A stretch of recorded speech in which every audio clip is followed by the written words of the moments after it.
क्योंकि ग्रेड 4 के साथ साथ ये रिस्ट्रिक्शन है वर्क फ्रॉम होम की। ऐसी जानकारी मिली है कि कुछ प्राइवेट कंपनीज जो हैं इसको पूरा मान नहीं रही, तो उनको भी आग्रह है, उनको भी इसको पूरा मानना है। और अगर ऐसी कोई प्राइवेट कंपनी की बाय नेम हमारे तक शिकायत पहुंचेगी तो उनके ऊपर भी कार्रवाई की जाएगी। आज सभी एमसीडी के डिप्टी कमिश्नर्स डीपीसीसी के साथ जो अनऑथराइज्ड इंडस्ट्री है उसका भी सीलिंग का प्रोसेस एमसीडी की तरफ से शुरू किया गया है। 3 तरह की दिल्ली में इंडस्ट्री है, एक ऑथराइज्ड इंडस्ट्री है, एक रेगुलाइज्ड इंडस्ट्री है और तीसरी इलीगल है। जो इलीगल इंडस्ट्री है इसको 100% किसी भी कैटेगरी में हो, पोल्यूटिंग हो या नॉन पोल्यूटिंग हो, ये मानयोग सुप्रीम कोर्ट का आदेश है कि इनको तुरंत बंद किया जाए, इसलिए एमसीडी इनके ऊपर भी कार्रवाई कर रही है। पोल्यूटिंग इंडस्ट्री के ऊपर सख्त तौर के ऊपर आज से एक्सटेंसिव, जैसे मैंने बताया, ड्राइव के चलते इन सबको बंद किया जाएगा। कल के बाद कुछ मौसम के बेहतर होने की आशंका है, जो जानकारी मौसम विभाग से आ रही है। कल के बाद कुछ बेहतरी की उम्मीद है, उससे एक और ठीक होगा।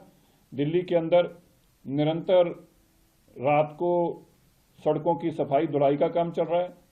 दिल्ली में जो हमारा डंप्स है उनमें से औसतन रोज 35,000 मैट्रिक टन कूड़ा आज हम बायोमाइनिंग करके हटा रहे हैं, जिस कूड़े को हटने से दिल्ली का पोल्यूशन कम हो रहा है।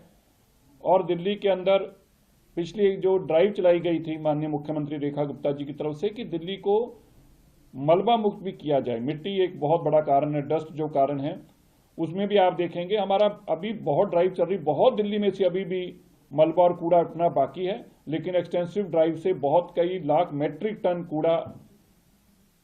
कूड़ा और सिल्ट और मलबा हटाने में हम कामयाब हुए हैं। बहुत सारे वाटर बॉडीज हैं जिनके रिवाइवल के लिए हम तेजी से काम कर रहे हैं, डीडीए के माध्यम से भी और दिल्ली के रेवेन्यू डिपार्टमेंट के माध्यम से भी।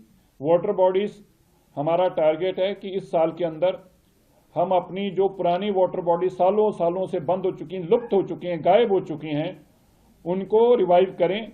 और हम ये मानकर चल रहे हैं कि इस साल के अंदर कम से कम 50% से ऐसी जो बिल्कुल लुप्त हैं, जो है ही नहीं आज, उनको निकालकर रिवाइव करके इस साल के अंदर हर हालत में उनको रिस्टोर करना इन इट्स ओरिजिनल शेप, चाहे वहां पे इंक्रोचमेंट हो चाहे वहां पे कुछ भी हो। ये एक बहुत बड़ा चैलेंज है। दिल्ली की जो वाटर बॉडीज हैं वो पोल्यूशन को रोकने के लिए बहुत बड़ी सार्थक हैं।